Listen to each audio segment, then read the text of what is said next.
लोकतंत्र ने मुझे इतनी ताकत दी है, मेरे बाजू में इतनी ताकत है। आप कितनों भी बड़े जगलर होंगे, अगर किसी मासूम का गलत करेंगे किसी मासूम के साथ, तो मैं आपका गिरबान पकड़ने के लिए हमेशा तैयार हूँ। जो सरिता यादव जो घर गिरा है, एक हिंदू लड़की के साथ इन्होंने रेप किया, उस मुकदमे में जेल गए हुए हैं। धरना प्रदर्शन का जो मुकदमे का जो मेरे ऊपर आरोप षड्यंत्र का उसको दंगा कहा जाता है, वो हमारे सीने पे ना तमगा है, दंगे का आरोप नहीं है। वो जिंदगी में अगर कोई अच्छा काम किया तो ये धरना प्रदर्शन किए। अच्छा, हाँ, ये आपसे बता दे रहे हैं। दोस्तों नमस्कार, इस वक्त मौजूद हैं आजमगढ़ के मार्टिनगंज तहसील के अंतर्गत असाढ़ा गांव में।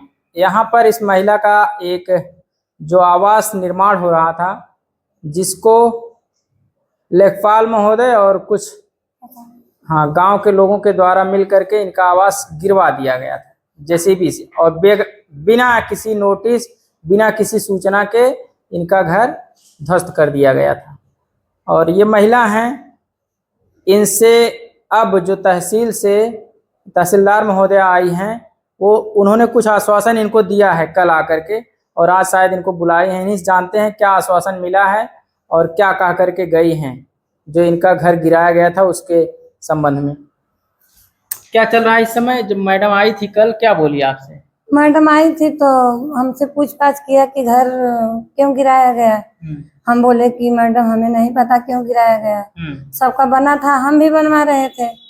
तो नहीं, कुछ नहीं बोली कि चलो ठीक है, आकर फोटो तो खींचिए। अपने साथ में हमारा भी फोटो लिए, जहाँ गिरा था वहाँ पर फोटो वीडियो बनाए। प्रधान भी था, लेखपाल भी था।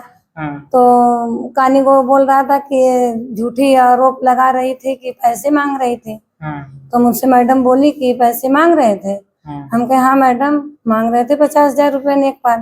तो लेखपाल कुछ नहीं बोला, मैडम भी नहीं कुछ बोली।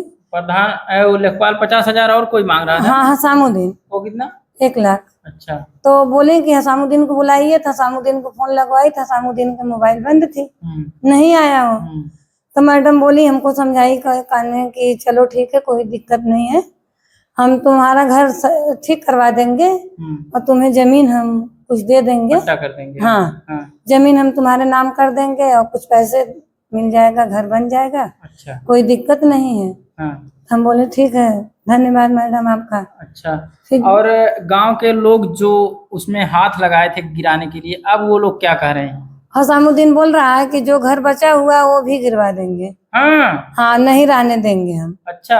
हाँ, वो कासिम भाई का नाम लेकर उल्ट पुल्ट बोलते हैं, को दलाल है, गद्दार है, पैसा लेगा, जो खाएगा तुमको फंसा देगा, ये करेगा। अच्छा, वो करेगा। आपके साथ में ये कासिम भाई खड़े थे, आपका साथ दिए? हाँ, हमारे तो साथ। क्या उन्होंने आपसे कोई पैसा वैसा डिमांड किए थे? नहीं, अभी हमारा एक पैसा नहीं लगा। कहीं इतना आगे चलकर वो काम करवाए हैं, मगर कहीं अभी वही जो मुझको जाने में किराया भाड़ा लगा है, वही हमारा खर्च है। और कासिम भाई भी 1 रुपये नहीं लिए हैं।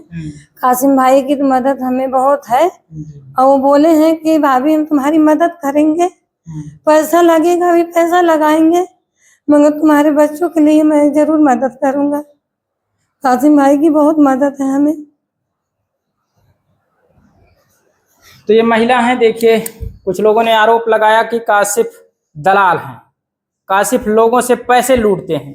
लेकिन ये महिला, जो अभी ताज़ा मामला है असाढ़ा गांव का, जिनका घर गिराया गया, उसके बाद भी प्रशासन से डायरेक्ट मुखातिब हुए कासिफ भाई, और उन्होंने प्रशासन को सीधे चैलेंज किया कि आपने गलत किया है और आपके खिलाफ कार्रवाई हम करवाएंगे। और इनके साथ लड़ते रहे। अंततः एसडीएम महोदया आती हैं और इनको आश्वासन दे करके चली जाती हैं। इनका जो आवास है अब कब बनेगा, कब क्या होगा, इसके बारे में तो कोई कंफर्म जानकारी नहीं है। फिलहाल ये तहसील जाने के लिए तैयार हैं, और हम कुछ लोगों से और बात करेंगे अभी इस गाँव के, जिन लोगों के द्वारा पैसे दिया गया है कासिफ को। ऐसा हसामुद्दीन दुबे, जो इसी गांव का एक नागरिक है, उसने आरोप लगाया है। इसी संबंध में कुछ लोगों से जानकारी और भी लेंगे और आपको दिखाएंगे। आप लोग कमेंट करिएगा कासिफ के लिए। एक खबर हमने आपको अभी दिखाया, जिसमें जिस पीड़ित महिला का घर गिराया गया था प्रशासन के द्वारा और राजस्व टीम के द्वारा, उस महिला ने सीधा आरोप लगाया हसामुद्दीन दुबे जो हैं वही हमसे रुपया मांगते हैं। कासिफ, जो कि असाढ़ा गांव के निवासी हैं और ये समाज सेवा करते हैं, ऐसा लोग बताते हैं। लेकिन इनके ऊपर हिसामुद्दीन दुबे ने आरोप लगाया कि अतहर के घर से काशिफ ने 3 लाख रुपया ले लिया था दलाली के चक्कर में।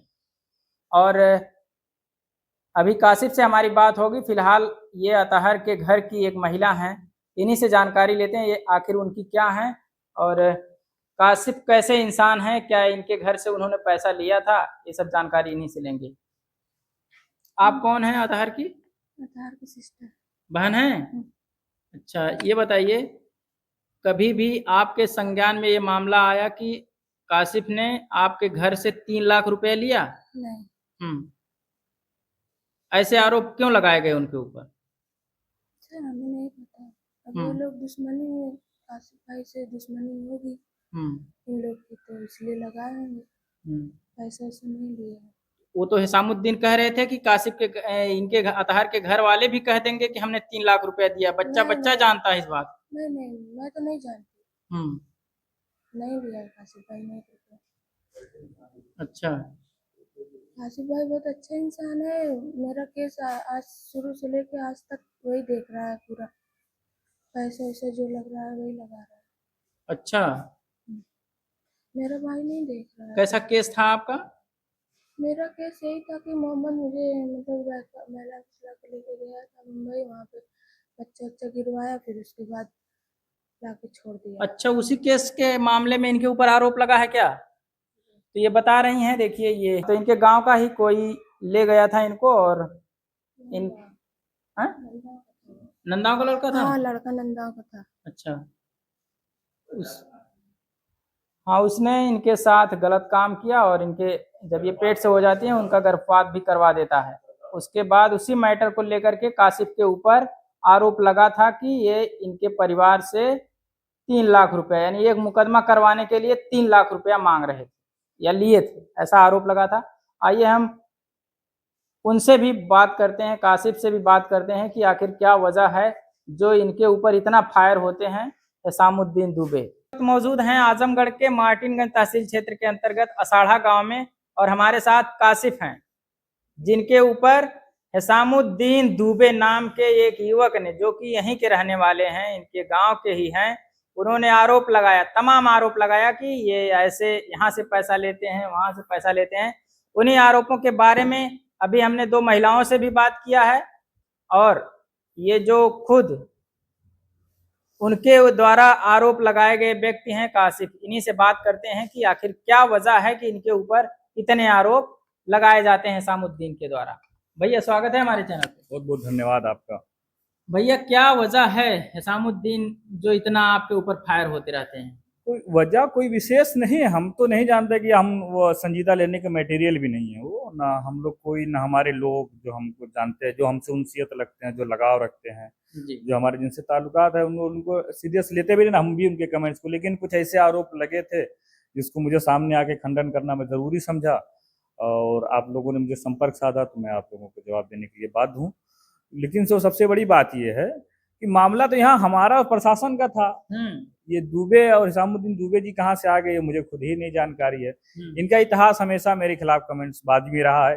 पिछले कुछ साल 8-9 महीना पहले थाने में प्रार्थना पत्र दिए थे हम और असलम उर्फ साहब लाल, दोनों लोग मिलकर उनके ऊपर जानलेवा हमला किए हैं, उसमें भी वो बच गए। हाँ, जब हिसामुद्दीन दुबे और असलम नहीं उससे पहले की बात है। अच्छा वो उससे पहले की बात है, तो उनके ऊपर हम लोग मिलकर हमला किए, बच गए, वो भी जांच हुई, उसमें भी हम लोग बच गए।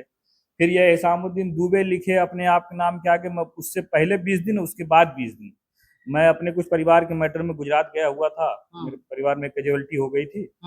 फिर वहां से मुझे फोन आया क्राइम टीम ने आजमगढ़ की उसको कि हम हिसामुद्दीन दुबे लगा दिए हैं और एक काशिफ शाहिद हैं, दबंग है, थाने के दंगाई हैं, बलवाई हैं और मुझके ऊपर क्या नाम के आगे से दुबे हटा दीजिए, नहीं तो हम आपके ऊपर जो है आपको जान से मार देंगे। इस तरीके का उन्होंने आरोप अपने हिसाब से कहा, जबकि मैं 20 दिन पहले से ही गुजरात में था।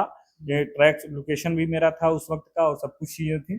तो आजमगढ़ क्राइम टीम ने जांच की, LIU ने जांच की, और भी बड़ी एजेंसियां प्रदेश लेवल की वो भी जांच की थी। तो हाँ, जांच हुई तो इनके ऊपर कार्रवाई होनी चाहिए अगर झूठी अफवाह फैला रहे हैं। सुनिए तो सही, उसमें हुआ क्या, जिसे जब हम सीरियस लेंगे तब ना। अच्छा। उस मटेरियल को जब हम सीरियस लेंगे तब ना उनके ऊपर कार्रवाई करवाएंगे। ये आदमी रेप के मुकदमे में जेल गया है, हाँ। तब से मेंटली डिस्टर्ब हो गया है। जो सरिता यादव जो घर गिरा है, हाँ। एक हिंदू लड़की के साथ इन्होंने रेप किया, उस मुकदमे में जेल गए हुए हैं, अच्छा। तभी से मेंटली डिस्टर्ब हो गए। इसलिए हम इनको सीरियस ना, पूरा गांव कोई सीरियस नहीं लेता है। हाँ। ये मेंटली डिस्टर्ब आदमी है, इसको कोई संजीदगी से लेता ही नहीं है कि इसको, जब से जेल गया है ना, इसका दिमागी संतुलन बिगड़ गया है। कभी शेख लिख देगा हिसामुद्दीन, कभी हिसामुद्दीन दुबे लिख देगा, कभी हिसामुद्दीन लिख देगा, कभी कुछ भी इस तरीके का नाप शनाप अनर्गल काम करता रहता है। इसकी कोई संजीदगी से नहीं लेता है। अच्छा, ये जो आप आरोप लगा रहे हैं कि उसने रेप किया है नाबालिग लड़की का, नहीं तो हाँ, ये इसकी पुष्टि हो सकती है क्या? कोई मुकदमा वगैरह कुछ हुआ था इसमें? बिल्कुल हो सकती जेल गया है। था हमारी यहाँ लीगल टीम लगी हुई है, हाँ। और जल्द ही इस चीज को फिर से आकर उस अगर फाइल दबी होगी उसको खुलवाया जाएगा। हाँ। किसी भी तरीके से वो मेंटली डिस्टर्ब उस आदमी को यहाँ उस समाज में, मतलब इस तरीके का अनर्गल काम करता रहता है हमेशा। कहीं कुछ भी कर देगा, कहीं किसी से कुछ मतलब भी नहीं, वहां जाके अनर्गल काम कर देता है। आप थाने पे दंगा करवा देते हैं, हमला करवा देते हैं पुलिस के ऊपर, ऐसे ऐसे आरोप भी लगे थे। नहीं, आरोप देखिए, हम बता दें, मैं एक मुस्लिम कम्युनिटी से आता हूँ। मेरे जीवन में, और अगर इस्लाम धर्म अपनाते हैं तो सबसे ज्यादा अगर आप मोहब्बत करते हैं तो अपने रसूल से करते हैं जी। उसमें आप अपने माँ बाप भाई घर खानदान खेत खलियान दौलत से भी ज्यादा आप अपने रसूल से, अपने नबी से मोहब्बत करते हैं। और जब आप अपने रसूल के, अगर कोई उनकी शान में गुस्ताखी करता है तो हमें अपनी जान माल सब कुछ कुर्बान करने का अधिकार है।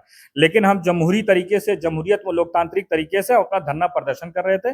कुछ लोग जो शरारती तत्व हैं इसको दंगे का रूप दे दिए। अगर मेरे ऊपर दंगे का आरोप है तो मुझको जेल क्यों नहीं कोई भेज देता? आपको जेल भेजना चाहिए ना, कि बस सही हवा ही में सब कुछ चल रहा है। एक बात बता दूं, जो धरना प्रदर्शन का जो मुकदमे का जो मेरे ऊपर आरोप षड्यंत्र का उसको दंगा कहा जाता है, वो हमारे सीने पे ना तमगा है, दंगे का आरोप नहीं है वो।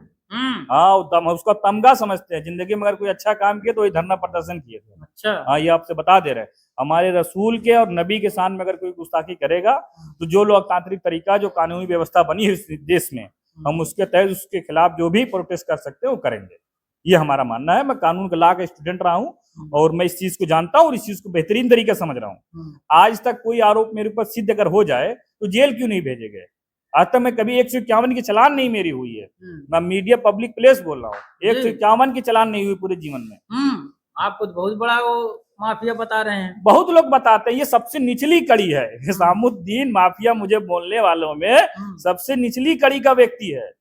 ये आप जानिए इस बात को, सबसे निचली कड़ी। बहुत लोग ऐसे पड़े हुए हैं, बहुत लोगों का घर आप रुकवा दिए, बनने नहीं दे रहे हैं, ऐसे ऐसे आरोप लगे हैं। एक आदमी बता दें, एक आदमी कि किसी को आके सिद्ध कर दे कि मैं किसी का घर रोका हूं या किसी के तरीके का, किसी के साथ अगर आप अन्याय करेंगे तो मैं आपका गिरबान पकड़ लूंगा। लोकतंत्र ने मुझे इतनी ताकत दी है, मेरे बाजू में इतनी ताकत है। आप कितनों भी बड़े जगलर होंगे, अगर किसी मासूम का गलत करेंगे किसी मासूम के साथ तो मैं आपका गिरबान पकड़ने के लिए हमेशा तैयार हूँ। ये मैं आपसे कहना चाह रहा हूँ, और यही काम मैं करता हूँ, तो इसलिए उनको ठीक नहीं लगता है, और कोई बात नहीं। और महिला ने अभी उनके ऊपर आरोप लगाया कि वो फिर डिमांड कुछ कर रहे हैं, नहीं तो पुराना वाला भी घर गिरवा देंगे। अब वो क्या कर रहे हैं क्या नहीं, मैं आपसे पहले बताया, जब से वो जेल गए रेप के मुकदमे में, बलात्कार के मुकदमे में, जब से वो जेल गए हैं, मेंटली डिस्टर्ब हो चुका आदमी, वो सीरियस लेने वाला मटेरियल है। क्या कर देगा क्या नहीं कर देगा उसके बारे में जानना किसी को नहीं हुआ है कि अगले 10 मिनट में वो क्या करेगा क्या नहीं करेगा। कोई भी व्यक्ति उसके साथ सीरियस नहीं लेता। उसको जो है उस आदमी, उससे जो धनुगाई का मैटर रहा है उसको इस तरीका। अब अगर मेरी टारपी में कई बार इंटरव्यू में कह चुका हूँ, जब तक इस खित्ते में मेरा नाम नहीं लेंगे ना तब तक उसको टीआरपी और उसका ग्राफ बढ़ने वाला नहीं है। अच्छा। हाँ, इस क्षेत्र में आप जान लीजिए, जितने भी इस तरीके के जो है कानून विरोधी लोग हैं, जब तक मेरा नाम नहीं लेंगे तब तक उनको कोई सीरियस लेगा नहीं।